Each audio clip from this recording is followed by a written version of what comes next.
É o início de um relacionamento, é o início da gestão, é o início do prefeito e é a oportunidade dele construir essa cultura com a sua equipe. Então, é o momento de se definir as práticas. E mais do que isso, definir a direção. Os 100 primeiros dias, não só os primeiros dias, mas as primeiras semanas, elas são importantíssimas para ele imprimir a marca, para a equipe sentir, esse é o prefeito que cobra, que é comprometido, que quer acompanhar, que quer resultado, e a partir daí a equipe também se sentir impelida a seguir esse exemplo, né? Palavras até podem comover, mas o exemplo arrasta. Então o prefeito realmente tem que dar o exemplo, ele tem que criar essa cultura de colaboração, de compromisso, de resultado, e isso tem que ser feito no início.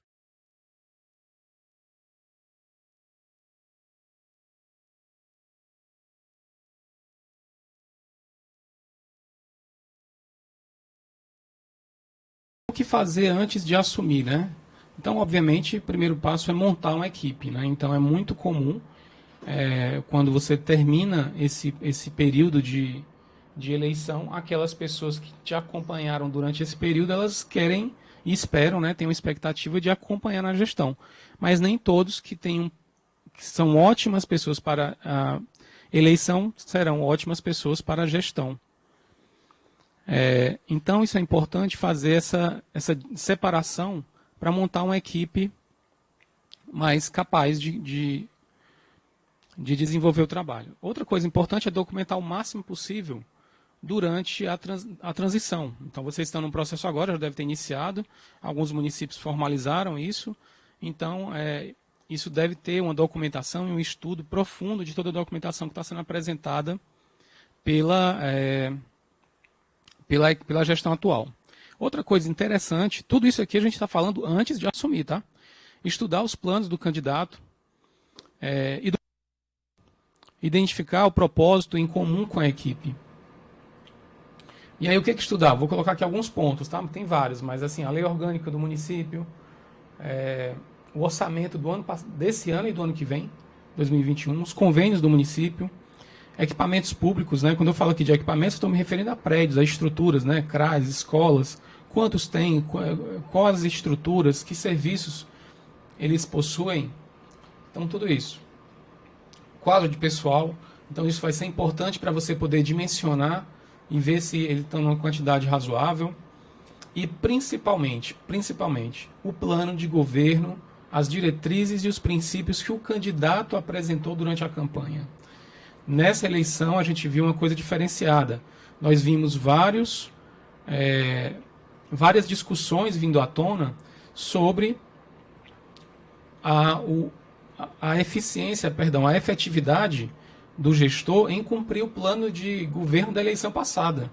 Então, coisas que não eram muito comuns estarem no cotidiano, mas cada vez mais a população brasileira está envolvida na política, está mais interessada, não só na política local, mas na política nacional. Então, cada vez mais esse processo será amadurecido, né? Então, o plano de governo, que são as propostas, são as diretrizes que o candidato faz, eles passam a ser a peça principal para esse início de governo. Entre muitos outros, né? E o que fazer, né? Com base nesse plano de governo, o que eu faria se eu fosse um prefeito eleito? Primeira coisa era definir objetivos e metas com todos os secretários para os primeiros 30, 100 e 180 dias. Isso é importante, porque se não houver essa determinação clara do gestor, no início do mandato, você corre um sério risco de ter uma série de apagadores de incêndio. Então, os secretários e a equipe, de uma forma geral, passa a ficar muito envolvida na resolução de problemas e urgências e deixa de resolver realmente o que é importante, o que está atrelado aos objetivos do gestor, do prefeito ou da prefeita. Então, acordar, quando eu falo que acordar, é fazer acordo, né? É fazer um acordo formal com cada secretário. Quais são os projetos e as entregas prioritárias?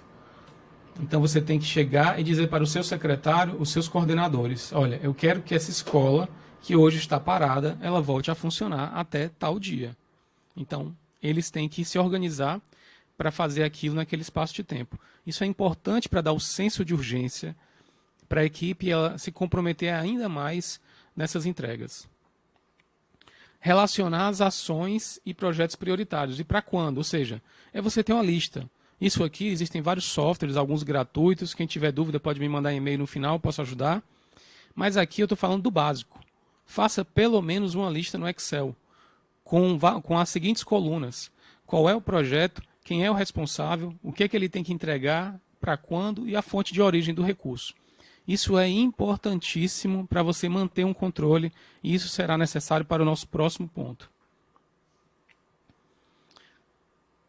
Então, depois de eu ter essa lista, eu vou trabalhar com reuniões quinzenais. Durante esses 100 dias, é interessantíssimo o prefeito fazer reuniões quinzenais com a equipe e, com base nessa lista e nos objetivos, ele está verificando o andamento de cada um deles. Ou seja, quem está tendo melhor desempenho, quem está tendo um desempenho pior, né? E isso é tão importante, para vocês terem ideia, que eu já presenciei em várias reuniões de monitoramento de projetos, e é muito nítido, quando você tem a primeira reunião, tem 2 ou 3 que não apresentam resultados. E gera-se até um certo constrangimento didático ali, né, entre eles, porque eu sou o único que não apresentei nada, todos os meus colegas conseguiram apresentar, e aí inevitavelmente, invariavelmente, na próxima reunião, esses caras apresentam alguma coisa. Eles se esforçam um pouco mais, porque ninguém quer ficar como aquele cara que é o único da turma que não entrega. E se realmente permanecer, ele está, de certa forma, até ajudando o prefeito a, de repente, facilitar essa troca, eventualmente, desse secretário. Bem, aqui eu trouxe alguns exemplos práticos, tá? De prefeituras que são exemplos aqui no Ceará disso. Então, o primeiro exemplo aqui é da Prefeitura do Crato, né? Então, nós temos lá um programa de monitoramento das ações e dos projetos prioritários. Ou seja, a Prefeitura do Crato criou o MAP municipal. Inclusive, ele será um case que será apresentado aqui na sexta-feira pela manhã. Recomendo que quem quiser se aprofundar nesse assunto acompanhe essa fala. Nessa reunião do Crato, observem que, mesmo com essa situação de pandemia, eles já tinham criado a cultura de responsabilização, de comprometimento da equipe, de entender as suas responsabilidades, e mesmo com a pandemia, não mudou. Continuou tendo reunião com 50, 60, 70 pessoas online, e a gente passando aqui, vocês podem perceber que as imagens estão um pouco embaçadas, mas é para manter a privacidade desses dados, embora sejam públicos, tá? Então a gente vê aqui algumas reuniões.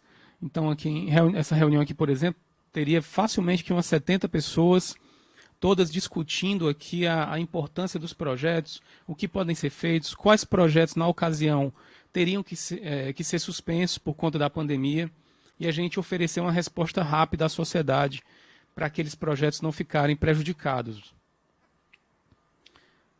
E aí vocês podem ver que isso é uma coisa possível de ser realizada, né? Outro ponto importante a se fazer aqui é capacitar a equipe.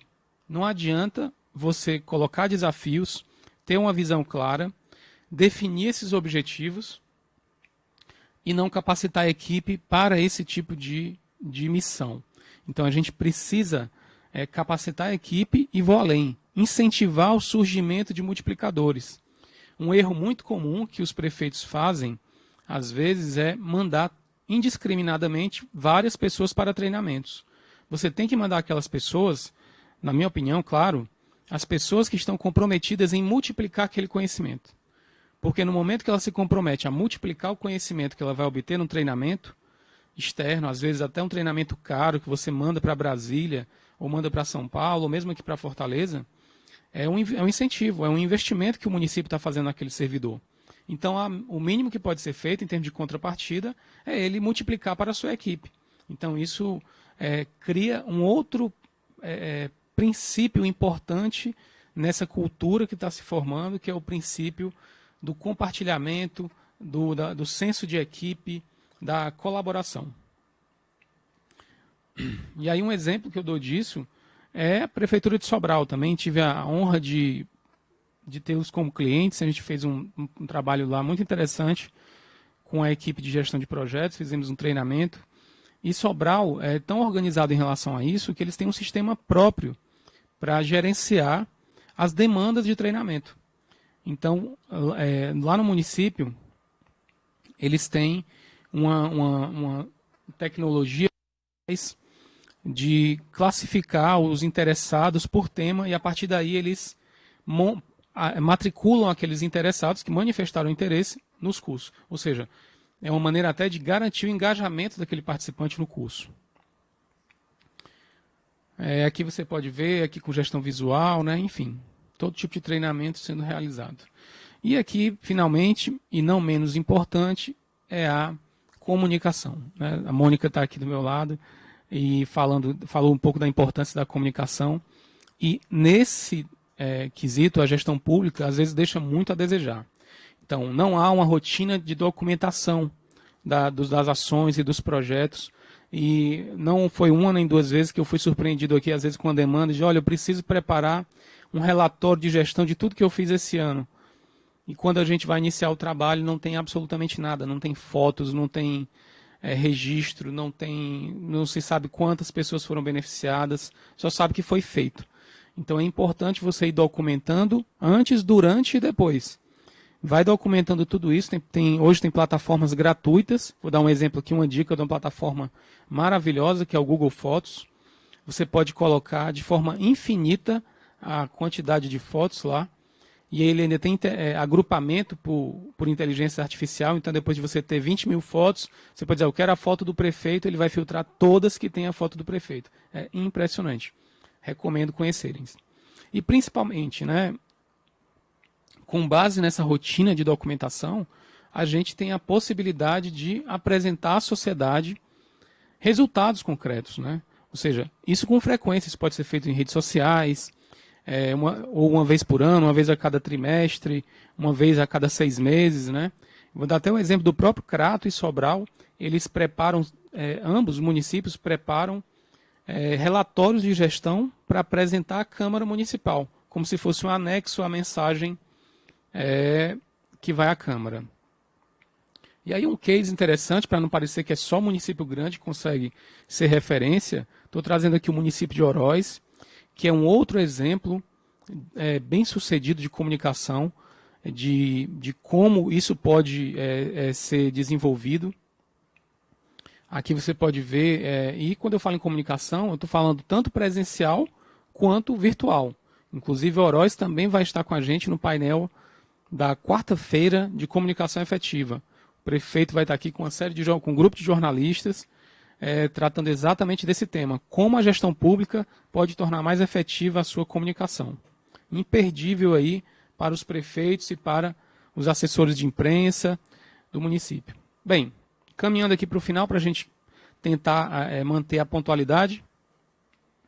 Os pontos mais importantes do que eu falei definir e verificar o andamento das ações e projetos prioritários. Isso é importantíssimo.